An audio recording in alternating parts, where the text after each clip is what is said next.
வாங்க ஃப்ரெண்ட்ஸ், இன்னைக்கு கோவக்காயை வச்சு சூப்பரான டேஸ்டான ஒரு பொரியல் செஞ்சுக்கலாம். அதுக்கு நான் ஒரு 1/2 கிலோ கோவக்காயை வாங்கி நல்லா அலசிட்டு இந்த மாதிரி நீள்வாக்கில் கட் பண்ணி வச்சுருக்கேன்.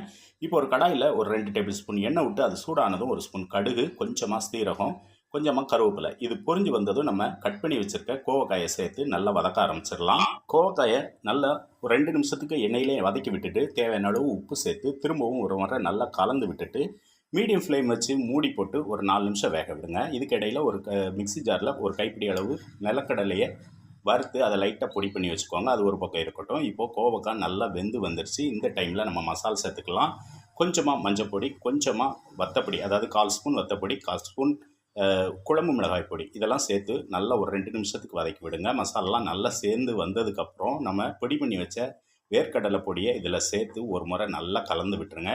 அவ்வளோதாங்க, சூப்பரான சுவையான கோவக்காய் பொரியல் ரெடி. எல்லாருக்கும் பிடிக்கும். கண்டிப்பாக செஞ்சு பாருங்கள்.